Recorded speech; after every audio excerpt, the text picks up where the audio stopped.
So hello everyone. In the last class we looked into how bridges can forward the message from one local area network to another local area network, and for this we also came to a conclusion that bridges must be equipped with a routing capability, because when a bridge receives a frame it must be able to decide whether or not to forward the frame or not, because if a bridge is attached to two or more networks, it must decide whether or not to forward the frame, and if it wants to forward, then on which LAN it should forward. So it should be equipped with the routing capability. Alright, so going ahead now, coming to a new concept which is called as the spanning tree approach.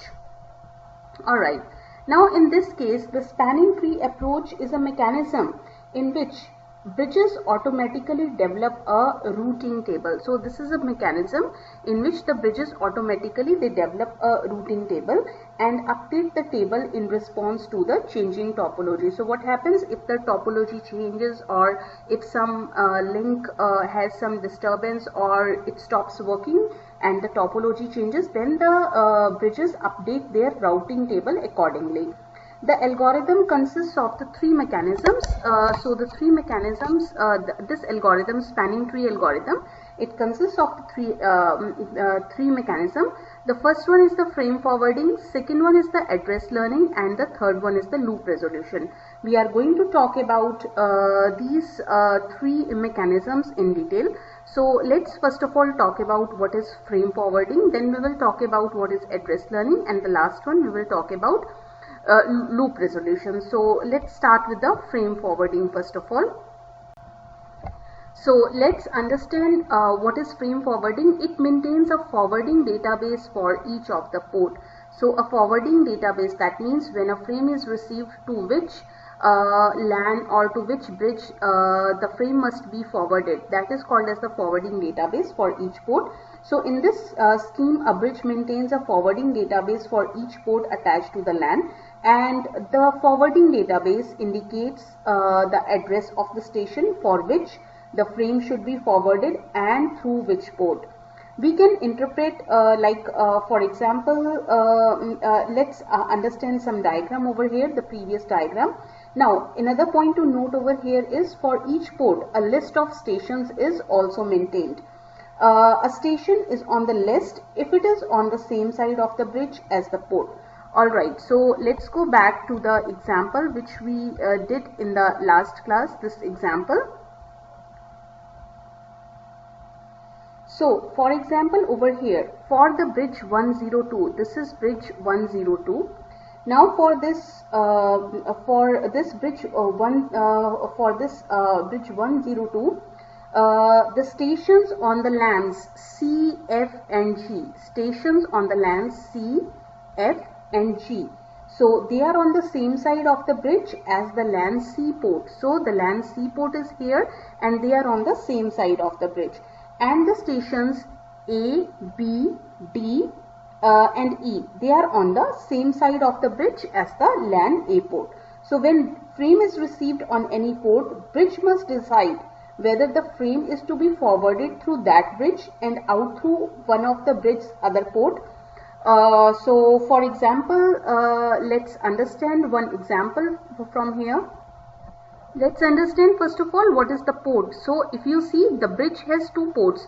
On one port it is attached to LAN A, and on other port it is attached to LAN C. That's why I said LAN C, LAN F and LAN G are on the same side of the port as LAN C, whereas LAN A, LAN B, LAN D and LAN E, they are on the same side of the bridge on the port of LAN A.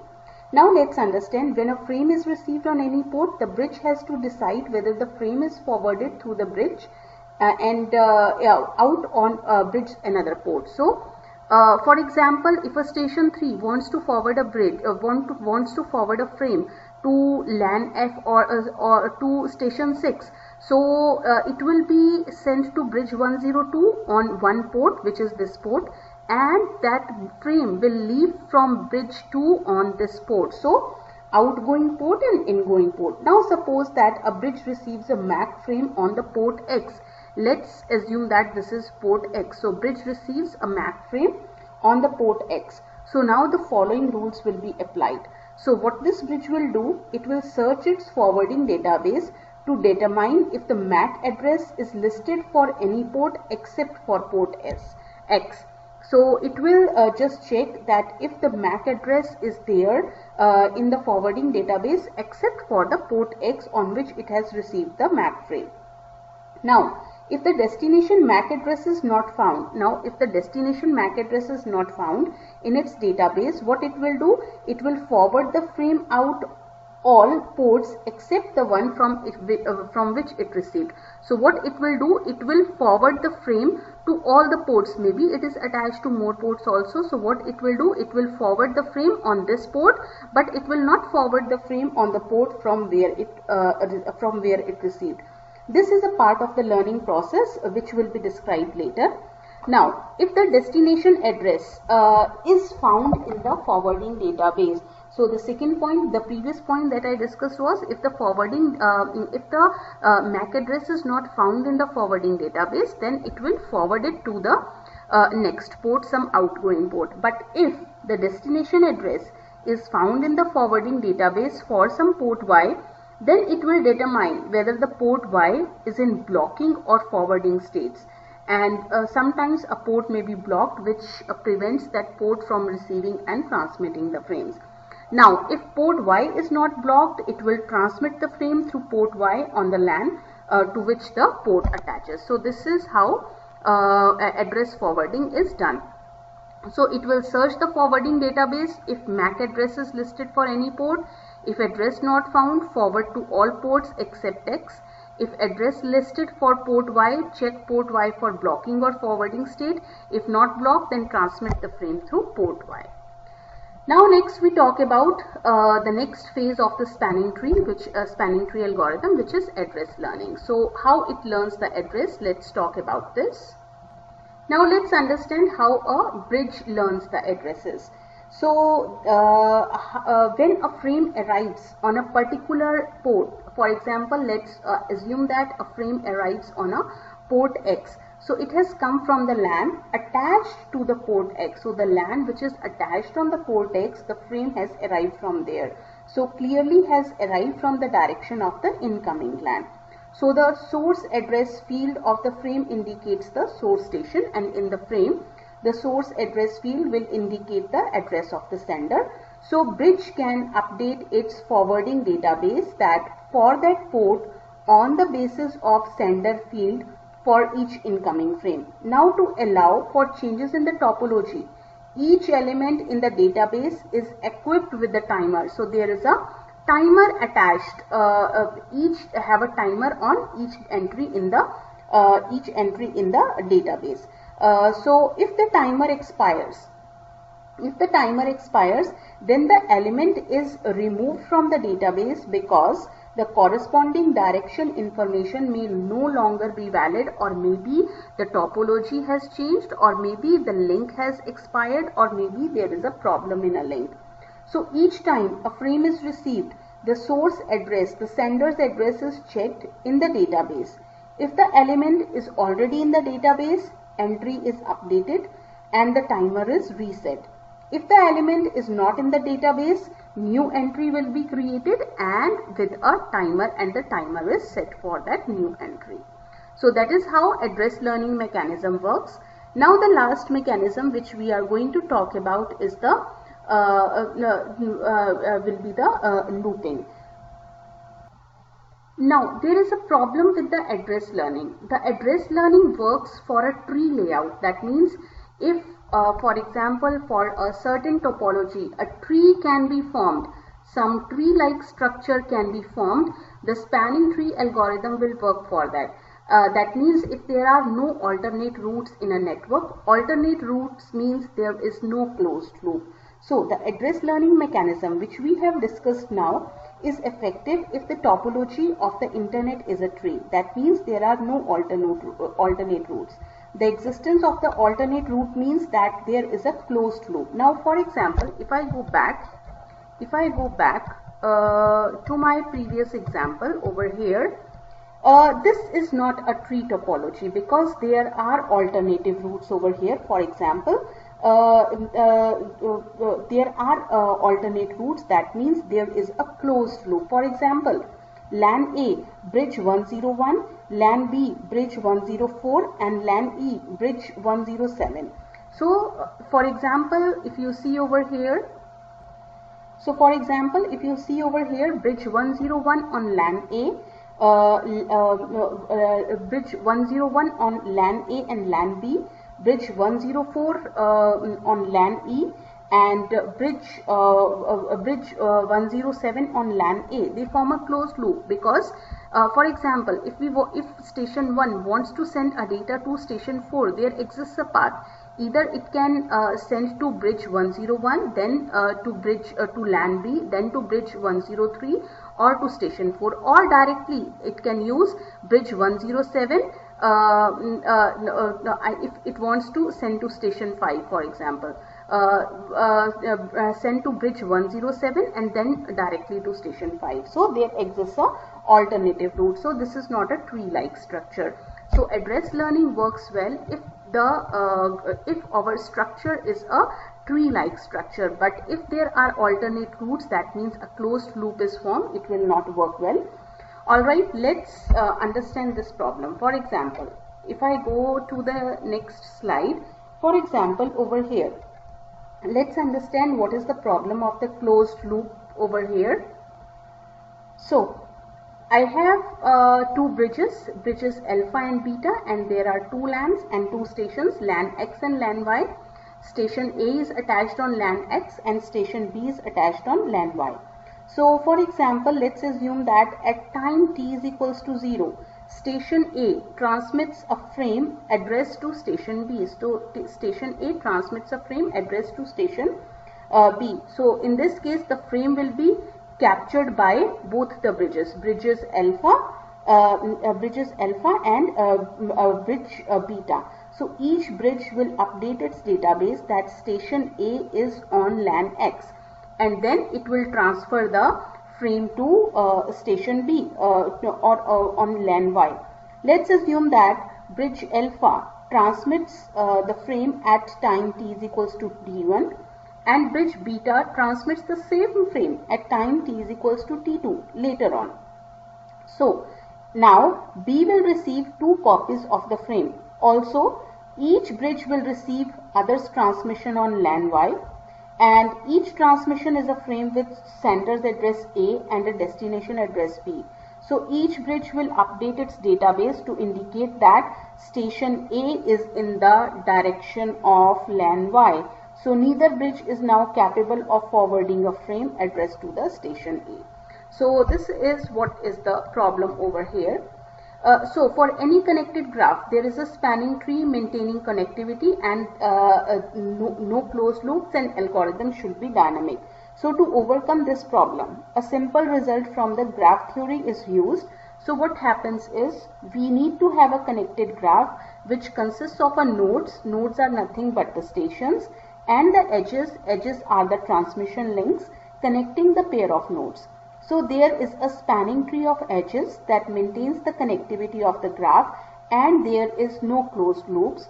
So in terms of internet, each LAN corresponds to a graph node, and each bridge corresponds to a graph edge of the graph. So if I go back to my previous slide over here, our previous example. Now in this case, if we remove any one of the bridge, whether 107, 101 and 104, we will get a spanning tree. So what we need is to develop a simple algorithm by which the bridges of the internet, they can exchange sufficient amount of information automatically and derive a spanning tree, and the algorithm must be a dynamic one. Dynamic means it should be a unique one. Algorithm should be a dynamic one.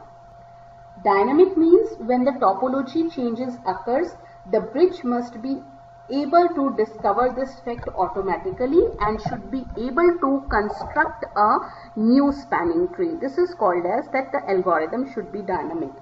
Now, according to the spanning tree algorithm developed by IEEE 802.1, what are the features or what is required? First thing is, each bridge should have a unique identifier, like no two bridges should have the same name, or you can say the same identifier. And cost should be assigned to each bridge port. Cost should be assigned to each bridge port. So in absence of any special consideration, all cost can be set to equal, and this produces a minimum hop tree.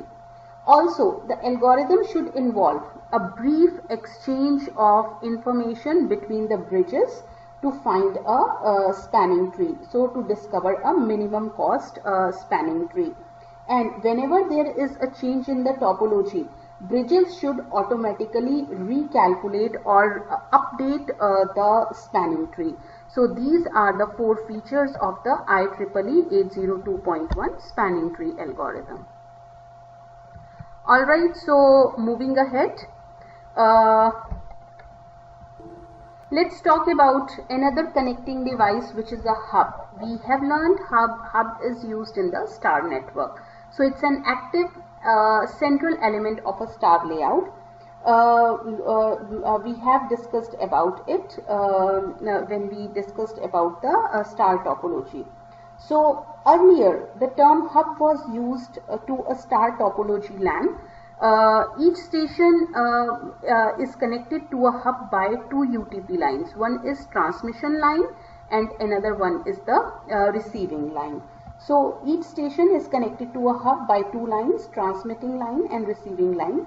Hub can also act as a repeater. So when a single station transmits, the hub repeats the signal on the outgoing line to each station. Also, ordinarily, the line consists of 2 UTP pairs and it is limited to about 100 meter by UTP properties. It consists of 2 UTP pairs. Because of the high data rate and the poor transmission qualities of the shielded UTP cables, the length of the line is limited to about 100 meters. So because of the high data rate and because transmission quality of UTP cable is very poor, so the line of the wire is limited to 100 meter. But as an alternative, optical fiber cable can be used, and in this case the maximum length can be made up to 500 meters. Also, we should note that the scheme is physically a star, but it is logically a bus. So a transmission from any one station is received by all other stations, and if 2 stations transmit at the same time, there will be a collision. Although it looks like a star, but actually logically it is a bus topology, because it is actually a broadcasting. So whenever a station sends a data to some other station, that data will be received by all the other stations, and if 2 sources or 2 systems or 2 nodes try to send the data at the same time, there will be a collision. Now let's talk about bus, hub and switches. So let's talk about hub, bus and switches. In the bus configuration, all the stations share the capacity of the bus. So whatever is the capacity of the bus, let's assume that it is 10 kbps or 10 mbps, it will be shared by all the devices. So if there are, for example, 10 devices on the bus, it will be shared by all, but only one station will be transmitting at a time. So in this case, only one station will be transmitting at a time. Whereas a hub, often in a building, it is used often in a building wiring closet, and it uses a star wiring arrangement to attach stations to a hub. And in this arrangement, a transmission from any one station is received by the hub, and it is retransmitted on all the outgoing lines.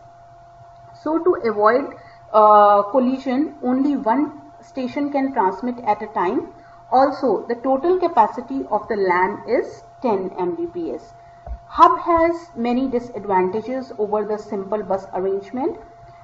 It exploits the standard building practices in the layout of the cable. Also, hub can be configured to recognize if there is some error in a station that is jamming the network, and to cut out the station from the network. But we can achieve a greater performance with a layer 2 switch. So in this case, the central hub acts as a switch, much as a packet switch or a circuit switch, and with a layer 2 switch, incoming frame from a particular station is switched to the appropriate output line to be delivered to the intended destination, and at the same time other unused lines can be used for switching other traffic. So it can transmit multiple frames between the separate ports, and it multiplies the capacity of the LAN. So let's talk about over here the shared medium and bus and the hub. Alright, so let's talk about bus and the hub, and the third diagram is where the hub acts as a central switch. Alright, so in this diagram, the first diagram, it shows a bus layout of a traditional 10 Mbps LAN. So it's a shared bus of 10 Mbps LAN. A bus is installed and is laid out so that all the devices to be attached are in a reasonable closeness to the point of the bus. So in this figure, let's assume that station B is transmitting. So the transmission goes from B across the lead from B to the bus, along the bus in both the directions. So the transmission goes from B, from this wire to the shared bus in both the directions, and along the access lines of each of the other attached station. So all the stations must share the total capacity of the bus, which is 10 Mbps. Now let's assume that over here the second figure is shows the operation of the hub. Here again, if you see over here, we have a capacity of the hub which is again up to 10 Mbps, and all the stations are attached to this central hub. So again in this case, station B is transmitting, and the transmission goes from B across the transmit line from B to hub. So it goes from B to the hub, and from the hub along the receive lines for each of the stations, and from the hub it goes to the receiving lines for each of the stations. The last example shows an example of a switch. So now this hub acts as a layer 2 switch. In this case also, B is transmitting a frame to A, and B is transmitting a frame to A, and at the same time C is transmitting a frame to D. So in this example, the current throughput of the LAN is 20 Mbps, although each individual device is limited to 10 Mbps. So in this case, layer 2 switch increases the capacity or the throughput of the LAN. So let's talk about the layer 2 switch benefits. So the first benefit is no change is required to the software or the hardware of the attached devices to convert bus LAN or hub LAN to a switch LAN. So no change is required. In the case of the Ethernet LAN, each attached device continues to use the Ethernet medium. Second is, each attached device has a dedicated capacity equal to the capacity of the entire LAN. So assuming that the layer 2 switch has a sufficient capacity to keep up with all the attached devices. So for example, if I talk about the figure, the layer 2 can switch a throughput of 20 Mbps, the previous example. Each attached device appears to have a dedicated capacity of receiving or transmission of 10 Mbps. Third is, it can be expanded easily. Layer 2 switch can be scaled easily. Additional devices can be attached to the layer 2 switch by increasing the capacity of the layer 2 switch correspondingly. So it's again, scalability is easier. Now let's talk about the two types of the layer 2 switch. The first one is the store and forward switch, and the second one is the cut through switch. So store and forward switch, this is a layer 2 switch. It can accept a frame on an input line stores it inside and then routes it to the appropriate output line. So it buffers briefly, it stores it and then routes to the destination port. There can be a delay between the sender and the receiver, but it boosts the overall integrity. Next is the cut through switch. This layer takes the advantage of the fact that the destination address appears at the beginning of the MAC frame, and this switch begins repeating the incoming frame on the appropriate output line as soon as the layer 2 switch recognizes the destination address. So it gives us the highest possible throughput, but there is a risk of propagating bad frames because the switch may not be able to check the errors before retransmission. So it may be able, the store in, it is not able to check the CRC. Alright, moving ahead. So let's now understand the difference between layer 2 switch and a bridge. Alright, a layer 2 switch can be viewed as a full duplex version of the hub. It can also have some logic that allows it to function as the multi-port bridge. But there are certain differences between the layer 2 switch and the bridge. So what are the differences? Let's just check it out. Bridge. The frame handling is done in the software. So there is a software for handling the frame, whereas there is a hardware for handling the same type of the frame. So a layer 2 switch performs the address recognition functions in the hardware. So the first difference is the frame handling is done by the software, whereas the frame handling or processing is done by the hardware. Second thing is a bridge can typically analyze and forward one frame at a time, whereas a switch can handle multiple frames at a time. So multiple frames can be handled by the switch at a particular time. And the last difference is bridge works as a store and forward operation, whereas layer 2 switch we can have cut through instead of store and forward operation. Now because layer 2 switch offers higher performance and it can also offer the functionalities of the bridge, so that's why bridge has suffered a lot commercially.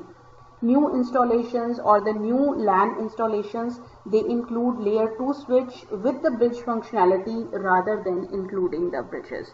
So that's all I think about this chapter, and thank you so much.